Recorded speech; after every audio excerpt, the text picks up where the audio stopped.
25-30 जानवर अगर खाने वाले होंगे तो डेफिनेटली ये हर बंदा कहेगा कि मैं तो गया। तो उनको मैनेज करना थोड़ा प्रॉब्लम है।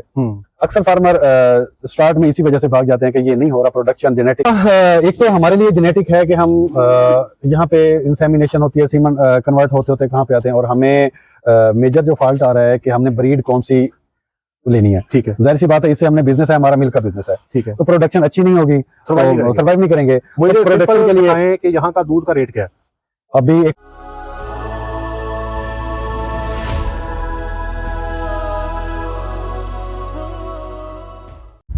जी बिस्मिल्लाहिर्रहमानिर्रहीम, अस्सलाम वालेकुम वरहमतुल्लाहि वबरकातुहू। मेरा नाम है डॉक्टर मोहम्मद मुज़म्मिल हसन। एक नए सेशन के साथ आपकी खिदमत में हाज़िर है। तमाम तारीफ़ें अल्लाह पाक के लिए जिसने मुझे आपको पूरी कायनात को बनाया। मेरे साथ मिलकर दुरूद शरीफ पढ़ लें। अल्लाहुम्मा सल्ली अला मुहम्मदिन व अला आलि मुहम्मदिन कमा सल्लैता अला इब्राहीम व अला आलि इब्राहीम इन्नका हमीदुम मजीद।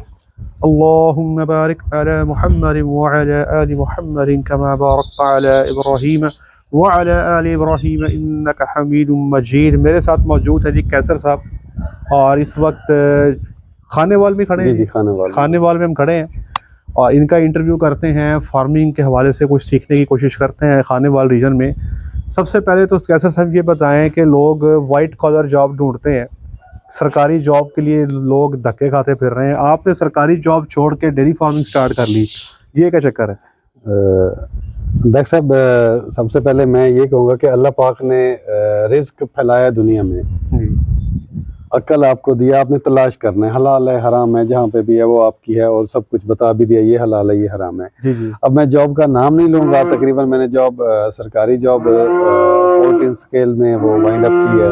ठीक है, मैं उस पर खुद को एडजस्ट नहीं कर सका या सेटिस्फाई नहीं हो सका। ठीक है, तो ये मैंने एक तो ये सोचा है कि ये एक हलाल का बिजनेस है, इसमें आपकी लोगों की इन्वॉल्वमेंट मतलब कहीं पे ऐसी नहीं है कि जहाँ पे आप फील करें कि ये हराम है। मतलब हराम की आमेदिश ना होने के बराबर है, तकरीबन ना होने के बराबर है। कुछ परसेंट है शायद इसमें लोग करते भी हों, जैसे दूध में पानी मिला दिया या मतलब इस टाइप में, लेकिन इसमें आपको 100% ये है कि सेटिस्फेक्शन होती है। मैं वर्क भी कर रहा हूँ, स्ट्रगल भी कर रहा हूँ, और किसी अरे गहरे की कोई ऐसी इन्वॉल्वमेंट नहीं है। बिल्कुल ठीक हो गया, तो बड़ा अच्छा काम है ये। हाँ, ये है कि इसकी आपको स्ट्रेटेजी टाइम टू टाइम आनी चाहिए, आ जाती है प्रैक्टिकल जब होता है, आपको ये और ये सब्र आजमा काम है। इसमें ये आप कहें कि मैं 1-2 साल 3 साल में मैं जंप कर जाऊंगा, इतने पैसे आ जाएंगे, बिल्कुल नहीं। जो ऐसा सोचते हैं तो वो इसको स्टार्ट ही ना करें। ठीक है, क्योंकि इन्होंने ये डेली खाना है। आपको सर कितना अर्सा हो गया ये काम करते? मुझे वैसे तो मैं 2007 में भी इन चीजों का शौकीन था और ये काम करता था, लेकिन वो पुराने तरीके से। तो अभी 2021 में फिर मैंने इसको रिस्टार्ट किया है, अच्छे तरीके से प्लान किया फार्मिंग में। मुझे सर ये बताएं कि आप डेयरी फार्मिंग में आ गए 2021 में, डेफिनेटली तब बहुत सारी चीजें लर्निंग फेस में होंगी। जी जी। शुरू में कोई झटके चुटके भी लगे या गुजारा होता गया? नहीं, झटके लगे हैं, थोड़ा फील इस वजह से नहीं हुआ क्योंकि मैंने माइंड बनाया था कि जो भी काम है उसमें झटके लगने हैं। ठीक है, मेरा समझ नहीं है कि बैकअप का भी बैकअप होना चाहिए। ठीक है, सो अगर मेरे पास बैकअप ना था तो ये कहीं और चला गया होता फार्म। ठीक है, मुझे लॉस हुए हैं सेकंड ईयर में। फर्स्ट टाइम जब आप परचेजिंग करते हैं तो चले मैं मान लेता हूँ कि सब मिल्किंग में आ गए, हैंडसम अमाउंट आती है। लेकिन जब ये तीसरे साल में आप जाते हैं तो तब काफी डिफिकल्टीज आती हैं, जब ड्राई हो जाते हैं, खाने वाले बढ़ जाते हैं, दूध वाले कम हो जाते हैं। वो जब हम बैलेंस नहीं करेंगे ना कि दूध वाले अगर हमारे पास 10 जानवर हैं तो 25-30 जानवर अगर खाने वाले होंगे तो डेफिनेटली ये हर बंदा कहेगा कि मैं तो गया। तो उनको मैनेज करना थोड़ा प्रॉब्लम है। अक्सर फार्मर स्टार्ट में इसी वजह से भाग जाते हैं कि ये नहीं हो रहा प्रोडक्शन जेनेटिकली, और ये मतलब कॉस्ट मैनेज नहीं होती, वो छोड़। आपके ख्याल में डेयरी फार्मिंग को बंदा करना चाह रहा, नया बंदा है, अब उसको नो हाउ नहीं है जानवरों की, जी जी, आप क्या समझते हैं आपके अपने 4 साल एक्सपीरियंस के अंदर सबसे इम्पोर्टेंट चीज क्या है डेयरी फार्मिंग स्टार्ट करने के लिए जो किसी न्यू इन्वेस्टर को जाननी चाहिए? देखें जी, ये एक बिजनेस भी है, और अगर आपकी इस एनिमल ये के बारे में कुछ हाव हाय नहीं है तो उससे पहले आप कुछ सेशन करें। ठीक है, उन लोगों के पास जाएं। ठीक है, काफी टाइम दे, 1 साल दें, 6 महीने दें, जिस तरह भी आपके पास पॉसिबल हो। सेकेंडली, ये काम अगर आपने करना है तो फुल टाइम देना है आपको। ठीक है। ये फुल टाइम बिजनेस है, ये ऐसा बिजनेस नहीं है कि पार्ट टाइम बिजनेस है। आप कितना टाइम देते हैं यहाँ पे? मैं डॉक्टर साहब अगर 24 घंटे में जो नींद आती है तो वो तो सोता हूँ। ठीक है। बाकी पीछे मेरा मतलब सारा दिन मैं इधर ही रहता हूँ। बाकी मेरे कुछ और भी काम है, उनको मैं अब शॉर्ट टाइम देता हूँ। मतलब इधर आप मैं कह सकते हैं कि आप 5-6 घंटे कम से कम देते हैं? मेरा बिल्कुल मैं देता हूँ। जब फीडिंग होगी तब मैं इधर ही होऊंगा, जब मिल्किंग होगी तब भी मैं इधर होऊंगा। अदरवाइज कहीं पे मेरी कोई सोशल में मैं जाता भी हूँ तो फिर कैमरास वगैरह ये सेटिंग और ये। अच्छा, मुझे ये बताएं, इस इलाके में आप बैठे खानेवाल में, जी जी, टेक्निकल सर्विसेज के हवाले से कितना को आप समझते हैं कि ये इस इलाके में इक्विपमेंट है या यहाँ के लोग इक्विप्ड हैं? क्या समझते हैं टेक्निकल हवाले से? क्या यहाँ पर ऐसे लोग मौजूद हैं जो गाइडेंस, डेयरी फार्मिंग जो प्रोफेशनलिज्म जो है आजकल, जी जी, जो प्रोफेशनल डेयरी फार्मिंग है, उस हवाले से गाइडेंस मुहैया है यहाँ पे? अगर यहाँ पे मुहैया होती तो मैं डॉक्टर मुजम्मिल साहब को फैसलाबाद से यहाँ पे दावत ना देता। ठीक है। तो मेरे ख्याल में यहाँ पे ना होने के बराबर है। ठीक है, बिल्कुल ना होने के बराबर है। इसी वजह से हमें ये प्रॉब्लम्स आती हैं, काफ़ी प्रॉब्लम्स आती हैं। अब देखें जिस तरह इंसेमिनेशन के लिए हर बंदा अपनी रोजी कर रहा है, डॉक्टर हैं, लेकिन मैं समझता हूँ कि प्रोफेशनलिज्म इधर नहीं आ रहा। मैं अपने इस प्लेटफॉर्म से मेरी जितने भी पाकिस्तान में DVM डॉक्टर्स पैदा करने वाली यूनिवर्सिटीज़ हैं, मैं उनसे गोशगुजार हूँ। मैं अपने जितने भी मेरे रिस्पेक्टेड डीन हजरात हैं जो वेटनरी यूनिवर्सिटीज़ को लेके चल रहे हैं, मैं उनसे गोशगुजार हूँ कि बच्चों को जैसे ही उनका समर सेशन आता है, 6ठे सेमेस्टर के बाद, 8वें सेमेस्टर के बाद, तो उनकी इंटर्नशिप्स जो हैं वो कॉर्पोरेट सेक्टर में या कमर्शियल सेक्टर में ज़रूर करवाएं। मेरे इन्फॉर्मेशन के मुताबिक ज़्यादातर बच्चे जो हैं वो इंटर्नशिप करते हैं सर्दी में। अब आजकल शुरू हो जानी है जनवरी से लेके अप्रैल तक।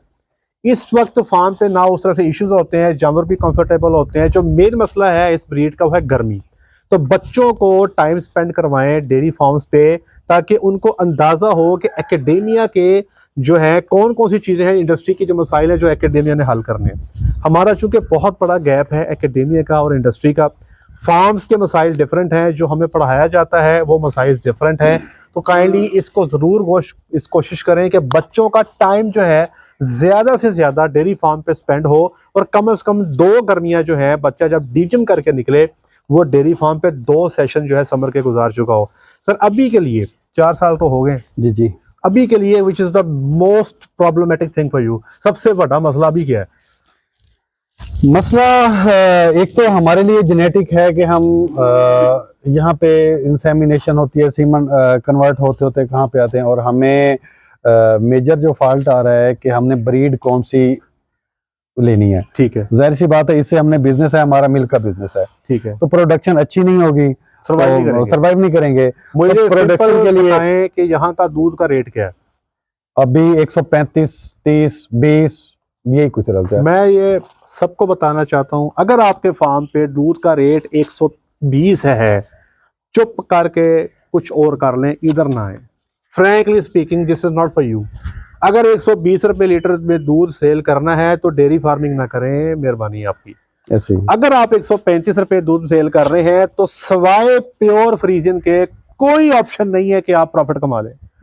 अगर आपके पास दूध का रेट 160 प्लस है, 170 है, 180 है, तो फिर जी आप क्रॉस ब्रीड के साथ पंगा ले लें, अदरवाइज सर्वाइवल नहीं होगी। जिसे कहते हैं ना कि टकरे लगाते रहेंगे, जोर लगाते रहेंगे, बनेगा कुछ भी नहीं। एक तो ये मैंने आपका मसला हल कर दिया कि आपने फार्मिंग कौन सी करनी है अपने इलाके के हिसाब से देख के अब आप डिसीजन कर लें। अब आप बता रहे हैं कि आपको मसला है यहाँ पे इंसेमिनेशंस का। जी जी, कितने रिपीटिंग है आपके फार्म पे जानवर जो ठहरते नहीं है, क्या हिसाब किताब है? डॉक्टर साहब इसमें टेक्निकली वही बात आ गई कि हमें मतलब ये जो सारे हमारे साथ इश्यूज आते हैं, रिपीटिंग के आते हैं, फीडिंग के आते हैं, तो यहाँ पे कोई ऐसी फिजिबिलिटी नहीं, मुझे तो नहीं लग रही कि हो कि हम हायर करें। डॉक्टर हायर करते हैं तो हमारा इतना बड़ा फार्म नहीं है कि जिसपे वो 50,000 उसको दें और ये इसको अफोर्डेबिलिटी नहीं है। लेकिन मैं उम्मीद ये करता हूँ कि ये अच्छा होगा। मुश्किलात हैं अभी कन्वर्ट करने की कोशिश कर रहे हैं कि ये जो 25 और 30 लीटर वाली हैं इनको हम ले जाएं 40 लीटर पे, इन्हीं में से जेनेटिकली करें। तो उसके लिए जो सीमंस है हम कोशिश कर रहे हैं कि कंटेनर अपने रखें और डायरेक्टली जिस तरह भी पॉसिबल हो सकता है कंपनीज से हम अपने हैंड ओवर करें। कंटेनर अपना रखें। अभी रिपीटिंग सर हमारे पास एवरेज कितने टीके लग जाते हैं एक गाय को? हमारे एक गाय को जो एवरेज लगा लें तो हम 4 से ऊपर जाते हैं। 4 से ऊपर जाते हैं। ये ना जी हमारे हर फार्मर का मसला है और ये मेन प्रॉब्लम और ये बड़ा मेन प्रॉब्लम है। मैं कल बताता हूँ, मैं कल एक शहर में था, मैंने वहाँ पे इनके जानवर चेक किए, वो बता रहे थे काफ़ी अरसे से रिपीट हो रहे हैं, 4 महीने से, कोई 5 से, कोई 6 से।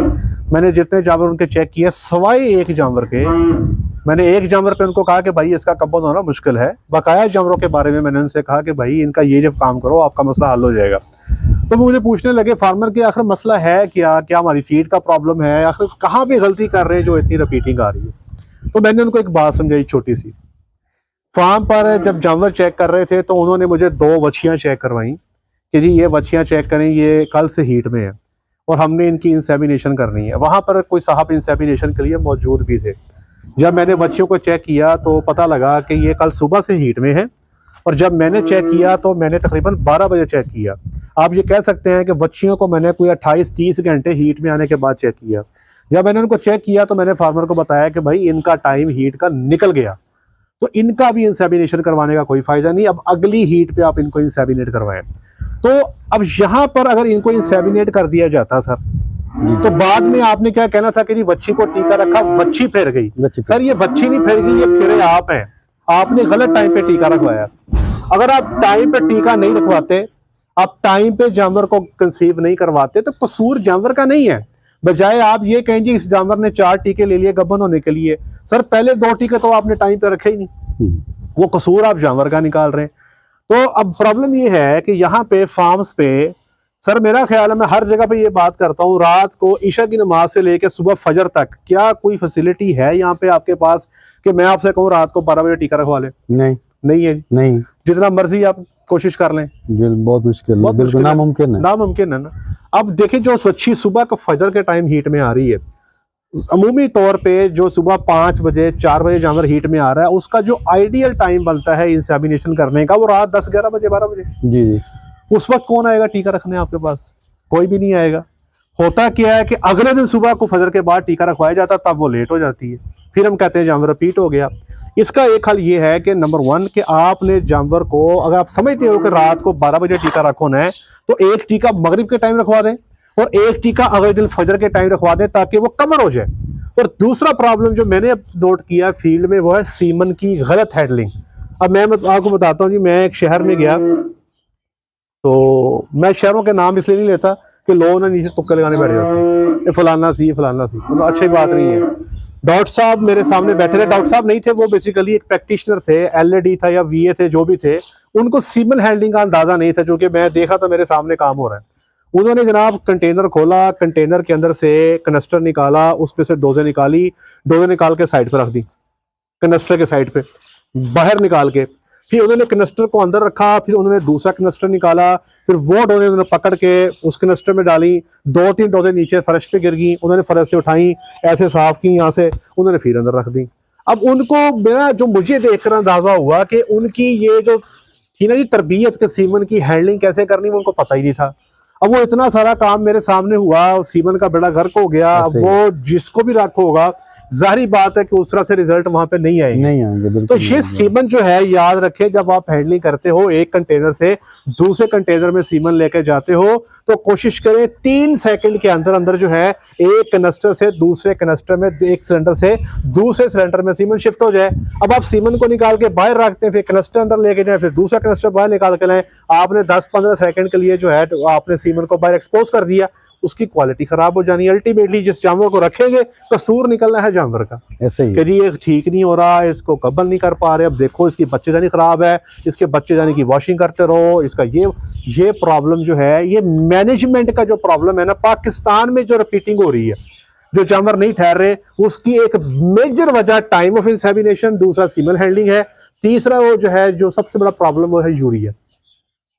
ठीक है जी, कि एक खास लिमिट तक हम अगर किसी जानवर को यूरिया देते हैं ना सर, मैं आप अपनी बात बता रहा हूँ, हम अपने मैक्सिमम दूध वाले जानवर को दिन में अगर कोई देनी भी हो तो 50 ग्राम से ऊपर यूरिया नहीं देते। ये एंड है ठीक है जी। ठीक है। अब एक वंडा है जिसमें मिसाल के तौर पे कोई ABCD वंडा, उसमें अगर 2% यूरिया है, आपने वो जानवर को 10 किलो खिला दिया, जी, जी। आपने उसके अंदर 200 ग्राम यूरिया तोड़ दी, ऐसे ही है बिल्कुल। अब आपने 4 गुना यूरिया उसमें ज़रा तोड़ दी, फिर आप बाद में कहेंगे कि जानवर गब्बर नहीं हो रहा।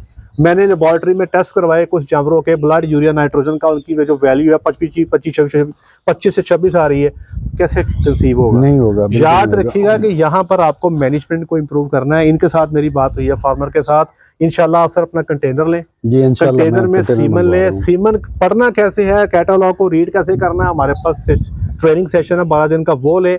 इस जानवर को लेके कैसे चलना है, टारगेट कैसे सेट करना है, और इनकी जो प्रोफेशनल फार्मिंग है, जो वे ऑफ तरीक़ेकार है, और जो यहाँ पर जो बेसिक बीमारियां हैं वो कैसे तशखीस करनी है, उनको कैसे लेके चलना है, इसके लिए अपने आप को तैयार करें। जी बिल्कुल। द वे आप फार्मिंग को जो है आगे एक स्टेप आगे लेके जा सकते हैं। This is the only way. अगर आपने फार्मिंग करनी है, याद रखिएगा कि आपको खुद अपने आप को तैयार करना है, आपको खुद अपने आप को एक स्टेप आगे लेके जाना है, वरना 3-4 साल ट्राइयां करने के बाद आप थक जाएंगे।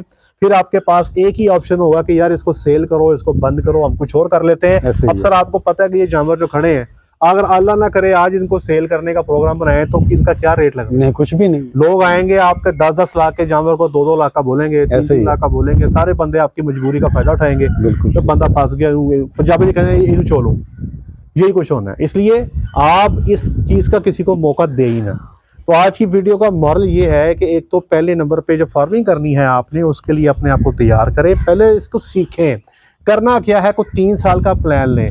दूसरे नंबर पे अपने आप को इंडिपेंडेंट करें, लोगों की डिपेंडेंसी में नहीं जाना, डॉक्टर मुजम्मिल की डिपेंडेंसी में नहीं जाना। आप खुद इंडिपेंडेंट हो, खुराक के मामलों को डील कर सकते हो, अपने सीमन के मामलों को डील कर सकते हो, चीज़ों को पढ़ना जानते हो, सीखना जानते हो, और कोशिश करें कि दूध की पैदावार इतनी करें 500 लीटर दूध आपके पास होना चाहिए कि आप एक जो है डॉक्टर को अपने पास फार्म पे स्टे करवा सकें, अपने फार्म की जो ब्रीड है उसको आगे 1 by 1 जो है करके स्टेप अहेड लेके जा सकें। और बाय द एंड जो आखिरी लेसन दिया इस वीडियो के अंदर कि अगर आप फार्मिंग करना चाहते हैं, कौन से जानवर से करना चाहते हैं, तो दूध के रेट के एतबार से मैंने आपको वो गाइड कर दिया। सर बहुत शुक्रिया आपका, अल्लाह के आपको जज़ाए खैर फरमाए, अपना ढेर सारा ख्याल रखिएगा। आज के लिए इतना ही, अपना ख्याल रखें, दुआ में याद रखें, 5 वक्त की नमाज बाद जमात अदा करें। अस्सलामु अलैकुम व रहमतुल्लाहि व बरकातुहू।